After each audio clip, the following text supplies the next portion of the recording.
Welcome to Jappa Central. In this podcast, we explore the lives of people who've been born in one country and they've moved to another country. We explore their stories, how they grew up, life in their home countries, and then life in the new countries they've moved to. Hope you enjoyed this episode. Good evening. Today is the third day of January 2025. Happy New Year. Happy New Year, everybody. The time is precisely 7 minutes to 9 o'clock. And I feel very privileged to be here, asking questions or interviewing someone I've known for the best part of 27 years. So it's an absolute honor to, share this moment with you. Okay, So I thank you. will ask you questions and just, feel free, relaxed, and whatever comes to heart, go for it. Yeah, thank you. No Thank you. problem. So, Nnamdi, the first question, the obvious question I will start with is, where were you born? I was born in Aba, in Abia State, Evangel Hospital. Shout out to Uncle Ifremi Ekwaba, my dad's good friend. So yeah, I was born in Aba. My Okay. parents lived in Port Harcourt. But I was born in Okay, Aba. and that's in the eastern part of Nigeria, I believe. Yes. Okay, that's great. I was born in Anambra myself. Oh, for real? Yeah, absolutely, not Got too you. far away. So, do you have early memories? What's your earliest memory? My earliest memory. It'll probably be the people I had around me. Obviously, my parents, my friends, my cousins. So I remember going to Umahia Yes. to see my grandma and my cousins on my dad's side. So Jenny, Samson, Izuka. And then my cousins in Port Harcourt, so Obina and Adugo. Okay. I was rolling with. Okay. And then in Lagos, you know Uchenna, Yes. Bobo, Odochi, Akudo, Yeah. Emezie. These are people that were on our streets. So we lived in Satellite Town, close to 25. So kids that were older than me, kids that I was older than, kids that were my age. So yeah. Yeah, that's beautiful. And then my extended family. We had extended family in our house. Yes. Aunties, uncles, cousins. Just the house was just Absolutely. was full. So Absolutely. yeah. I picked out something from the Umahia. It's a very it's like world renowned, maybe not world renowned, but it's a very common and known market in West Africa. Is that the same Umahia? Yeah, the same Omar here, but that's not where we're from. Yeah. Okay. But my grandma lived there. Okay. In fact, talking about early memories, I'm talking about when I was maybe 3 or 4. Okay. I remember looking outside I don't remember what my grandma's flat looks like exactly, but I remember looking outside her window or from the balcony, and you could see the rail tracks, the old rail tracks. I don't know when it was laid, but I'm talking about, must have been laid in the 60s Colonial or 70s. times. Yeah. Wow. That's amazing. That's an early memory for you. Amazing. Yeah. So what was your family structure like? Like I alluded to, growing up, it was extended family. So I had my dad. I remember Uncle Uda, my dad's younger brother. I remember Auntie Udo, Auntie Nkiru. And these were like uncles, aunties, cousins, my dad's nieces, who were family, They grew up as they were way older, but they still grew up as my aunties, but older sister, like Auntie Udo, I still keep in touch with today. But so we had the extended family. We had family from my mom's side as well. Yeah. So big family. And we had people who lived with us and we had people who would come during school breaks and that was it. But in terms of my family, my parents and my siblings, it's my dad, my mom, and I have one sister. Okay. That's beautiful. It sounds like you had this very family-oriented upbringing. Like you had a lot of people around you. Yes, it was. That's great, man. Yes, my cousins, the Ujus. I remember we used to go to church in Surulere, and it was close enough to where they lived, and I would always hope. Yeah. In my mind, I'm like, God, please let my dad touch him. Let him just drive past his house. Yeah. Let me just chill for 2 hours, So that's how much beautiful, family meant to me. And then, like I said, Uchenna and Odochi's twin sister were they were my everything. Like they were my siblings, or the siblings I didn't have. We grew up together. We lived 2 doors apart, and we did everything together. Yeah. Even till this day, we're still rolling. Yeah, that's beautiful. So your parents, what did they do? My dad was a civil servant. He worked for Nigerian Customs, and my mom worked in a bank. Okay. Shout out to First Bank. Okay. And then on the side, my mom was a businesswoman. Okay. I know, we'll talk about business later on, but absolutely, my mom was a businesswoman. She dealt in. So first, I know she did a lot more, but the ones I can remember, she had a hair salon. Yes. In Close 25 at the annex at the back of our house. She had that for a couple of years. She went into selling clothes, like textiles. So she did a lot of traveling, actually. I know she would go to India, Dubai. She traveled to Turkey more times than I can even remember. And to the West as well. So, to the UK. So she would go buy clothes. She worked in a bank, had a clientele. Yeah. So that was it. But yeah, my dad was the breadwinner, civil servant, worked for Nigerian Customs. That's amazing. Just want to touch on something you said about your mom, in terms of traveling and getting involved with things like that. Do you think that sets you up with in inverted commas, a hustler mentality? Even though at the time you didn't know, do you think that influenced what you do now? Or the way you think now? Good question. Yeah. So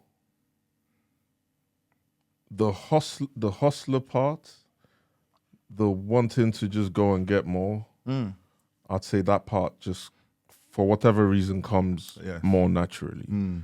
But the idea that you can have a business while you're doing other things, I definitely think comes from that direction. That's but I've always been interested in, doing more than we're told we can do. Yes. So I remember one conversation I had with my dad. Shout out to my cousin Papi Ikenna, So my dad used to always say, he used to say, because Ikenna, we'll talk about academics here, but Ikenna finished uni with a first class, in engineering or civil engineering. And my dad always used to look at me like, what's going on? Can you please follow through?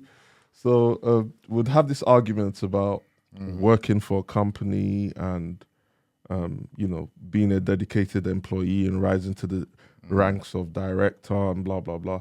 And every time I had those conversations with him, it never appealed to me. So one day I looked him in his eyes, I said, he was saying, yeah, you can get a job, become a director, get paid to a certain amount. I said, you know what, Dad, I want to own the company. And this was our... No way. Yeah, I said, I don't want to get paid, I want to own the company. And it was kind of like a shock to him, but I think that also showed that just... I read a book that changed my life when I was 16, Rich Dad, Poor Dad. And it just opened... I was so impressionable about that at that age. It opened just all ideas I could possibly conceive. Stocks and shares, buying gold, buying property, starting your own business. So I've always been interested in that. That's good.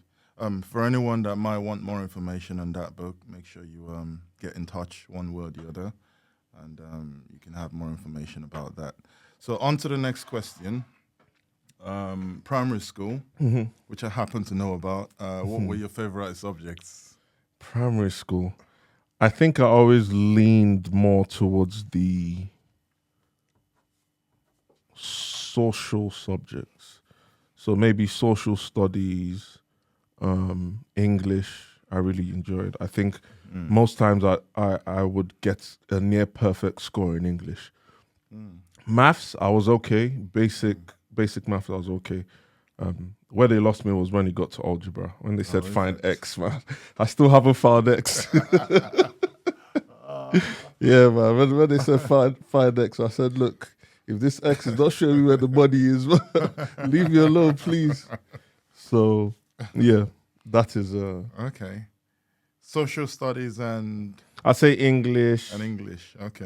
So in primary school, social studies, English. I can't even remember what subjects it we would have did. been the basics: maths, English, social studies, Religious education, sports. I can't remember. P. Yeah. Okay. But yeah, that's fair enough. In terms of experiences in primary school, did any stand out to you? What kind of experience? you know what? That was probably the most fun time of my life. You know, life still had its innocence. Wake up, you're excited to go to school to see your friends. Yeah. You play rough, play tag, hide and seek, go home, food is ready, you know. Secondary school was stressful. I know we're going to go into secondary school. So yeah, primary school, I can't say one. Actually, I'll say in terms of how I performed, so my results and stuff, I remember, you know, in primary school, they do it by who comes first, second.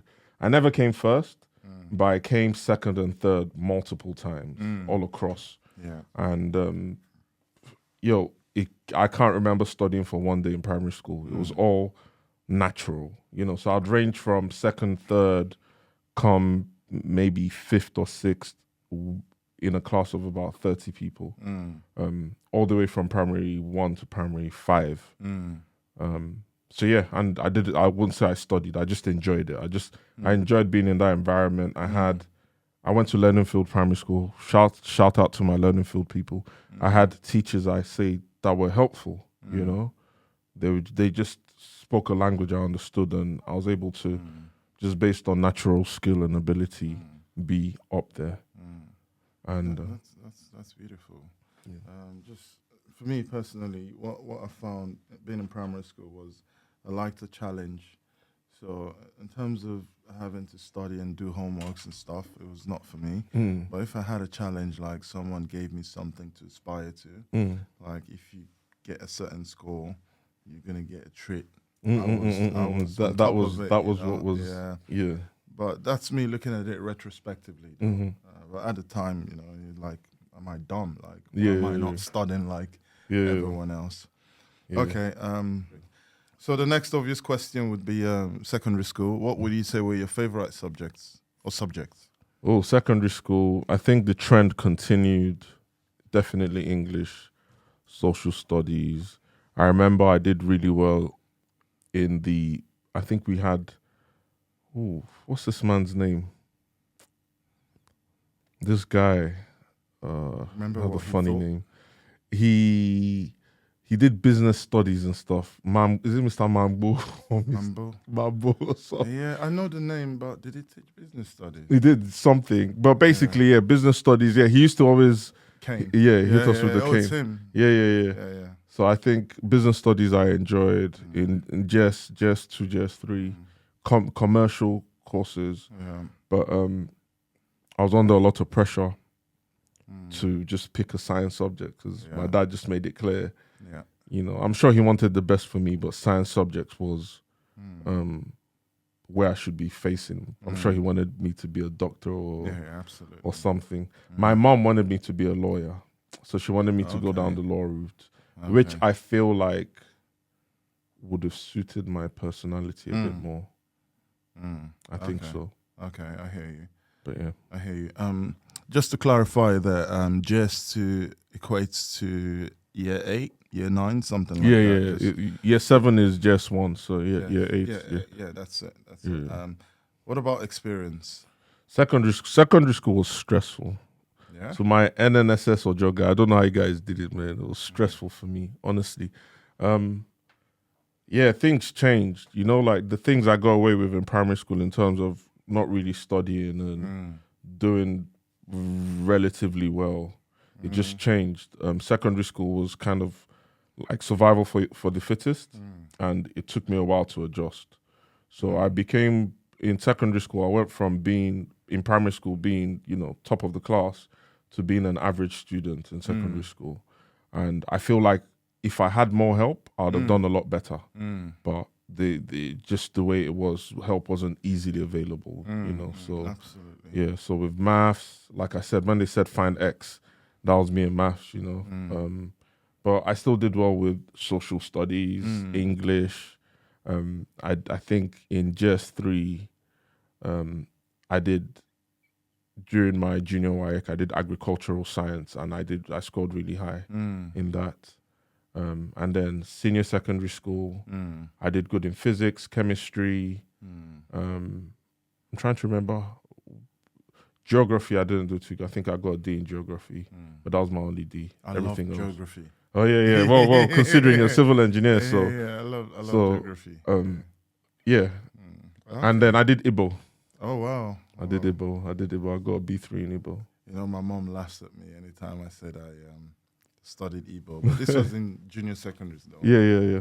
Like that is just hilarious. And to shout my crew, I got to if we're talking about Nigerian Navy. By the way, this is for people who don't know. This is where I met Henry, Nigerian Navy Secondary School. Yeah. I left primary school from primary 5, and then I joined secondary school. Yeah. My closest friends, Sunday Akban. I got a shout Sunday. People will still remember him as Anete. Victor Okon. Then the rest of the Ekun guys, I was close to. Nonso. We all know Nonso. Chike.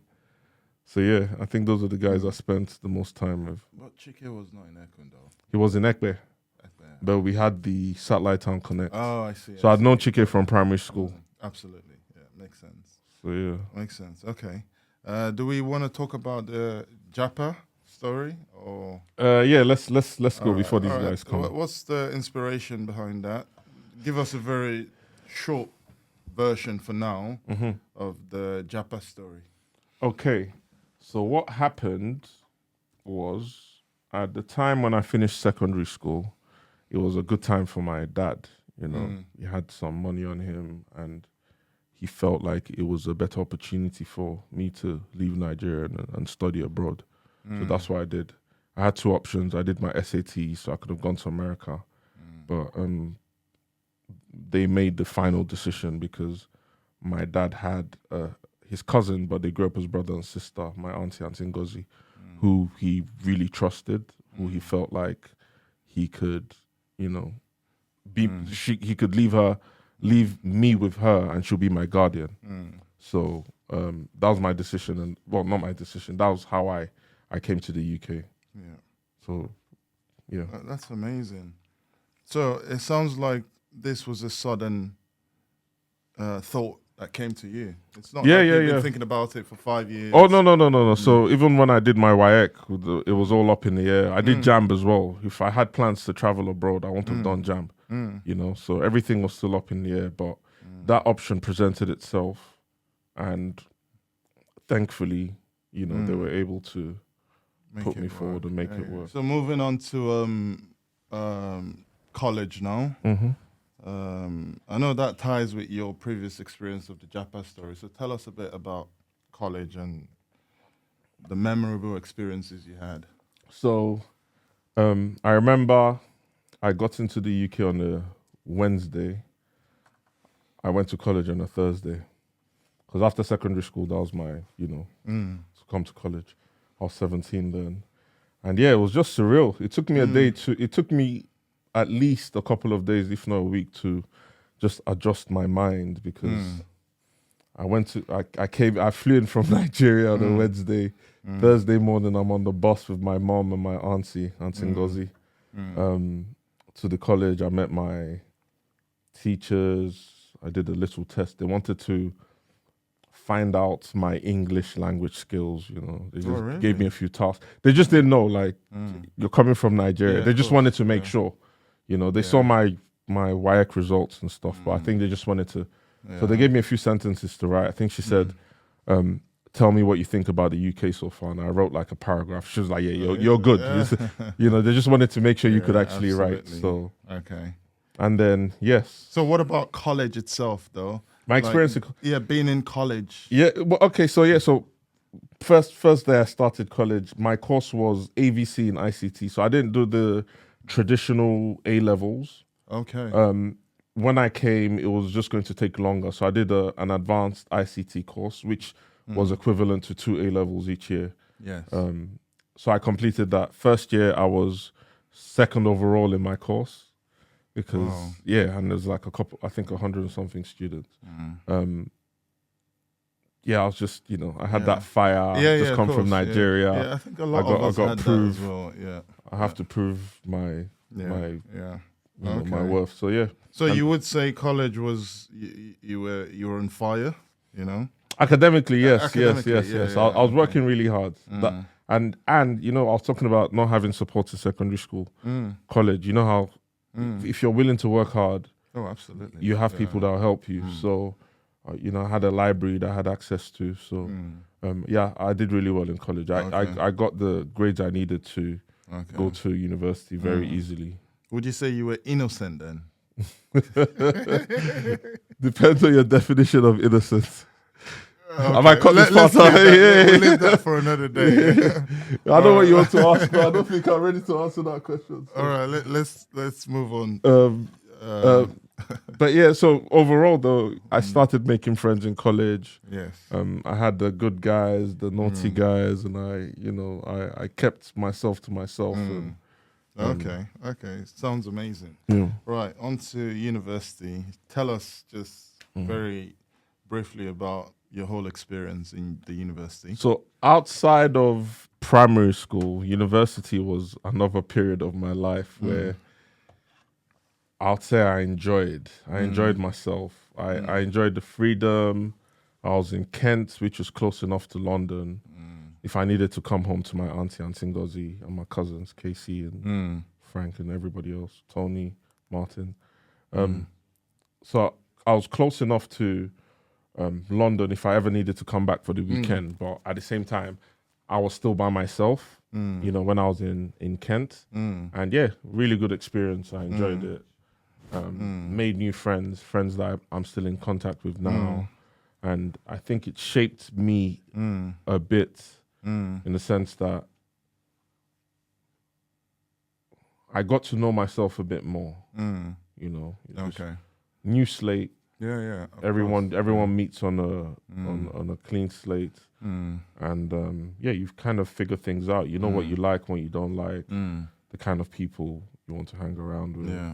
Okay. That was where I realized I don't really do well with loud people. Oh, okay. I like people who just mellow and keep it cool. Yeah, if you look around, everybody around us is, mellow. Same as you as well. Yeah, of course. Absolutely. So those are the kind of things I picked amazing. up in uni. But then made really good friends. Education-wise, I could have done better, but it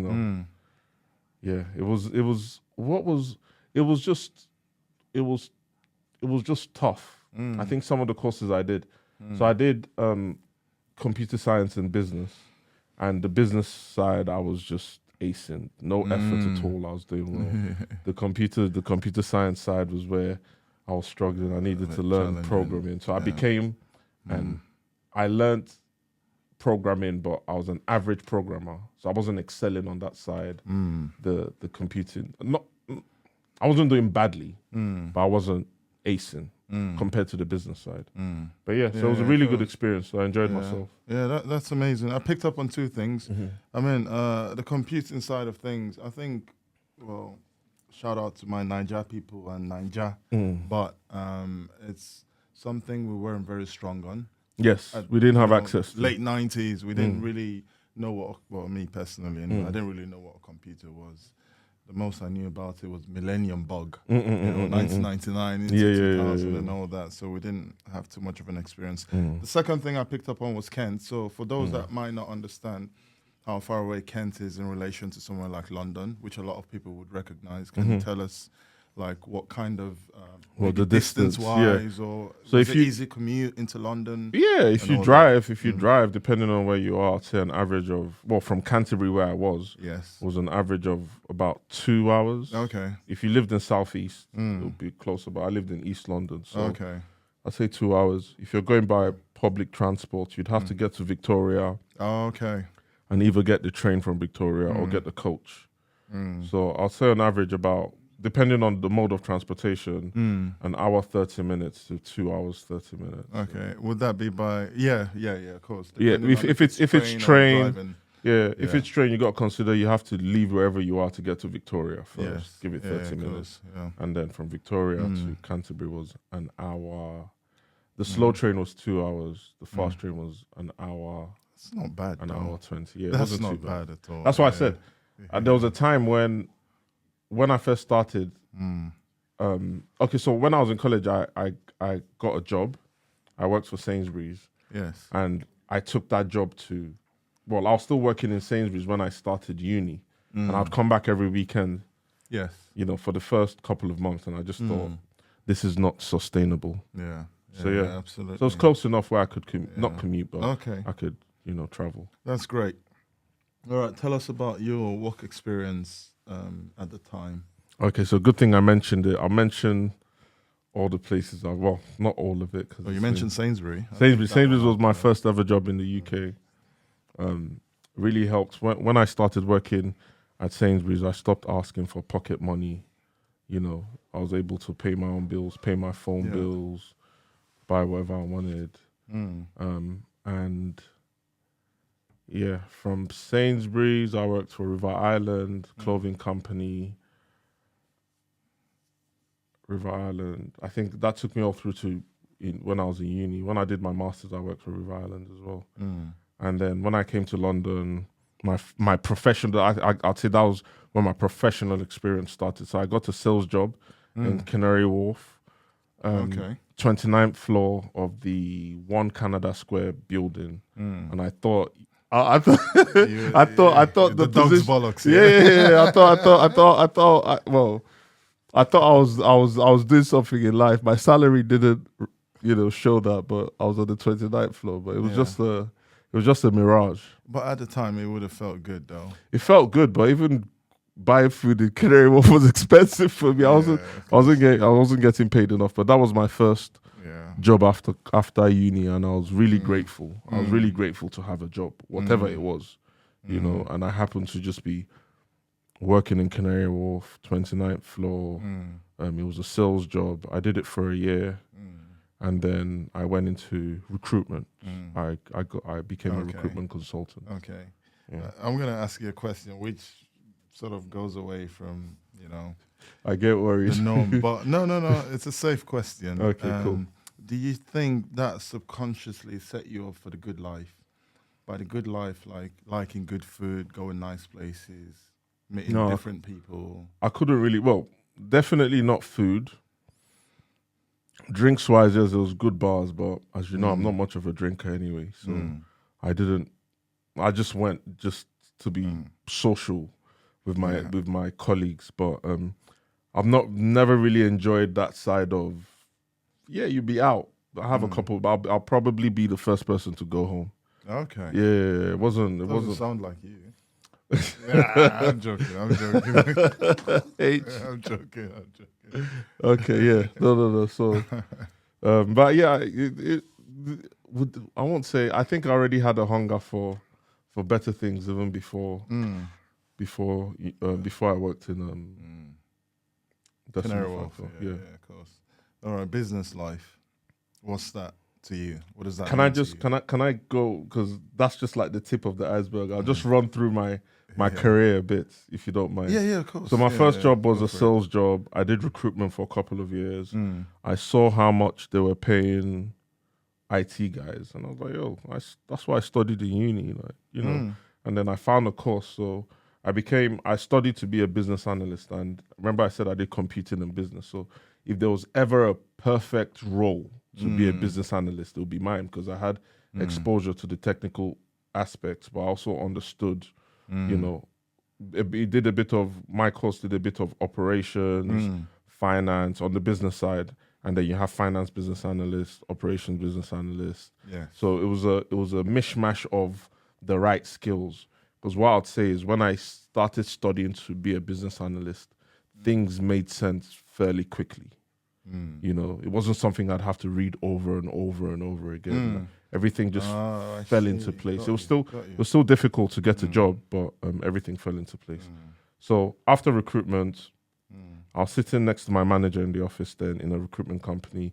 I saw a job for a business analyst role. The job was like 20 something pages. I was like, hey, I don't have time for this. So I wrote a letter and I said, hi, my name is Nnamdi.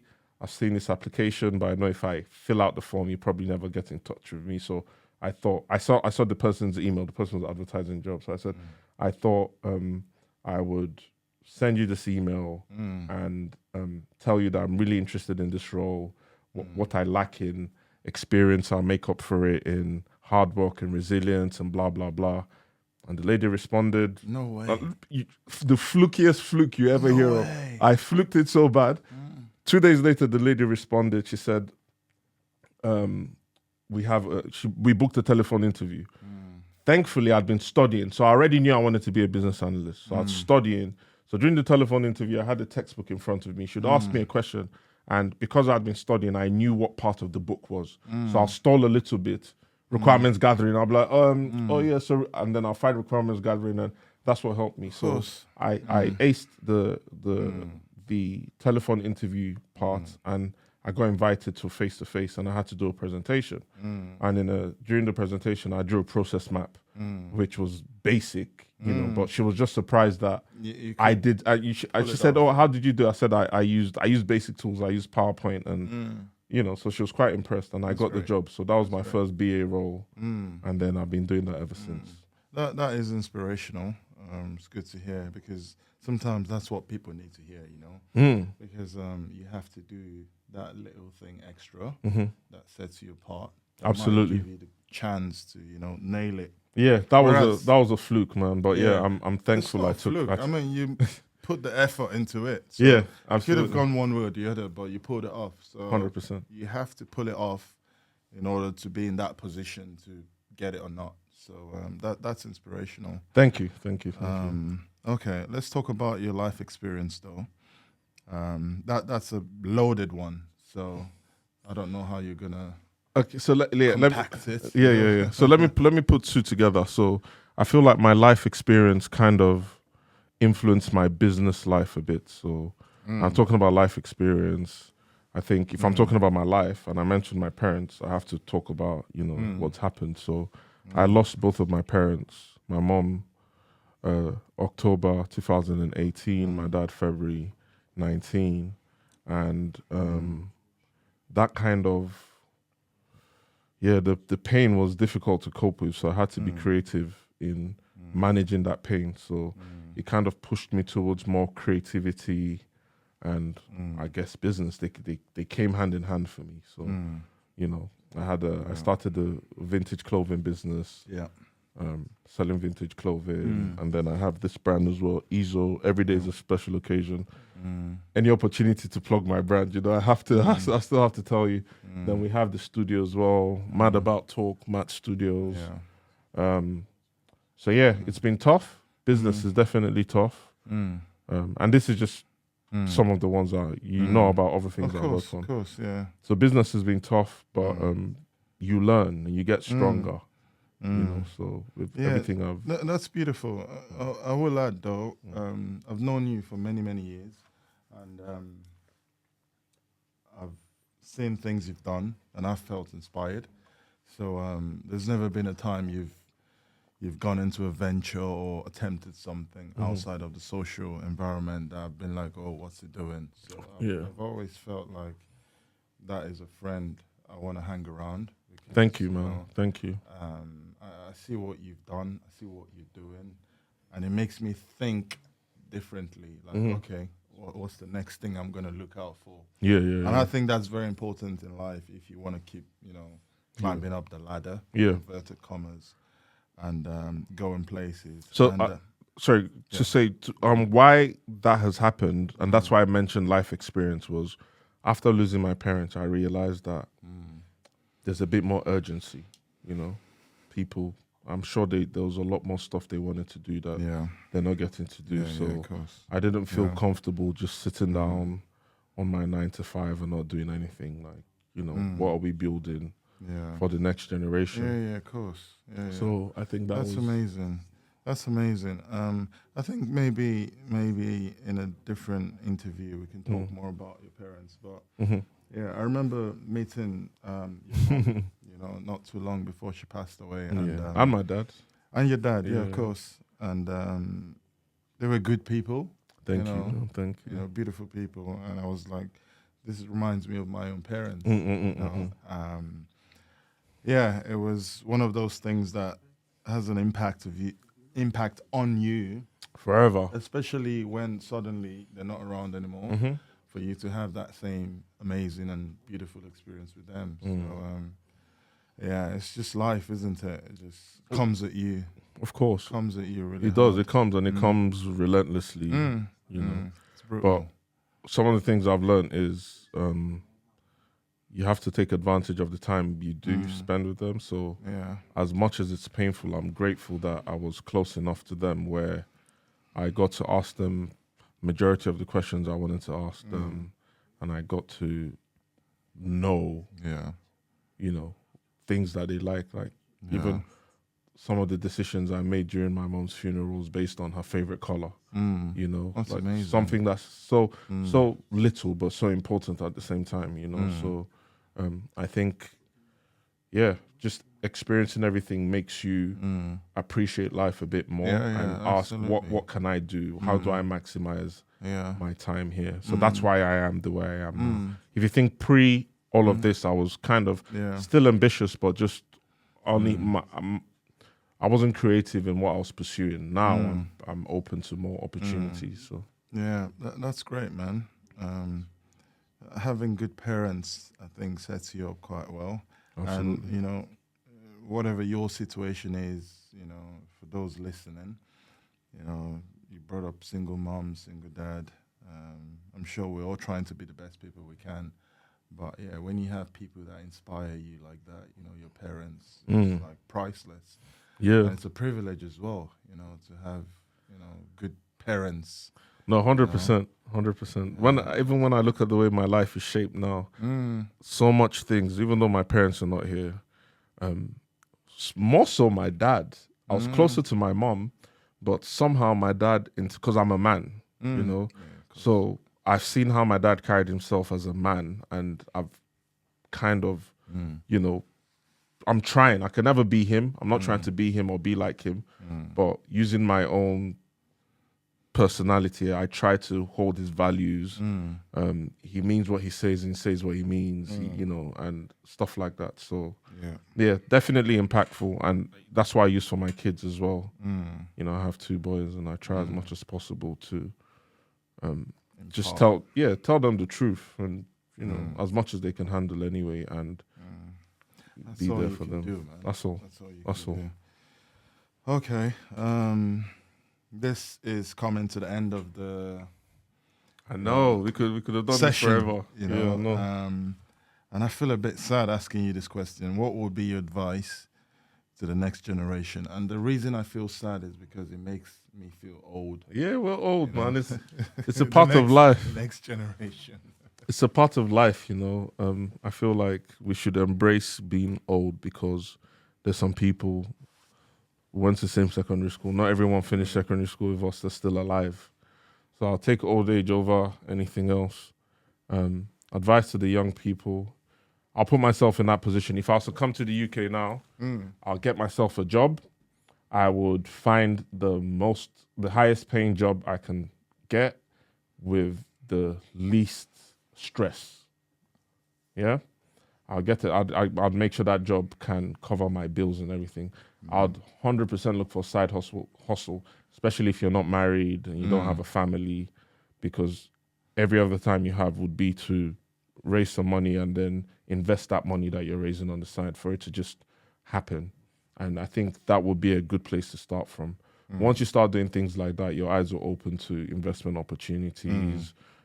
If you save up enough, you can buy a property, whatever the case may be. But I think that's a great advice. Yeah, and don't go to the pub. Don't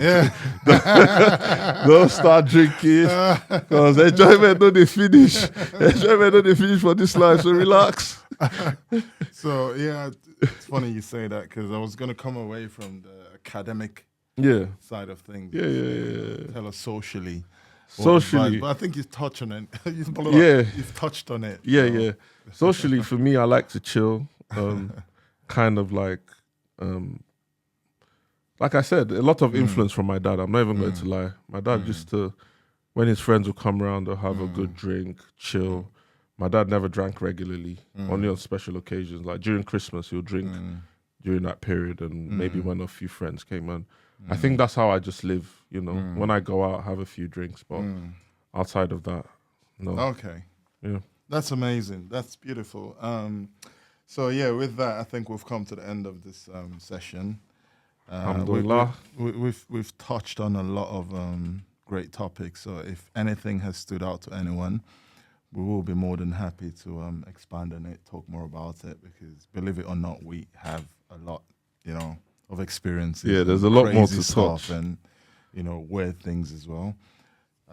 So yeah, at this point, I would just say you should. Before we end, sorry, can you tell them what happened last time we recorded? Oh! Because we have another episode. I think this one is better anyway. Yeah, but we have another episode that I don't think we'll ever make it out. Yeah. So, well, I travel a lot for my work, so I came all the way from the Bahamas to London, and you know, I was looking forward to this recording session. And we had some food. For some reason, we had a glitch, you know, inverted commas. Yeah, no. And, so the video was good. I personally felt like the audio was manageable, but Nnamdi's a bit of a perfectionist, so it wasn't good enough for him. And so here we are. Basically, I have a studio. Yeah, I'm not going to do a recording that is subpar when I'm a studio owner. You know, my own used to be crisp. So when you guys hear this one, you see the difference. But yeah, sorry, carry on. You're signing out. So and we couldn't put that one out for, you know, that reason, because the audio was not what we needed it to be. I say we, but it's more Nnamdi. Final decision. I was fine with it, but he wasn't. But here we are. We've done it, and I'm pretty sure this is better because hey, we're a year older, a year with experiences. So yeah, it's been a really good session.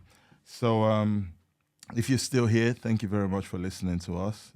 Like it, share it. Please subscribe to Jappa Central. That would give us the opportunity to come at you with great contents. And on that note, we'll say thank you very much. Thank you very much. Thanks for watching. And thank you, Henry. Thank you. Second time. We have Mo and Hassan in the studio as well. You can't see them, but thanks for sitting quietly and listening. But thank you. Thank you, bro. Thank you. Nice one.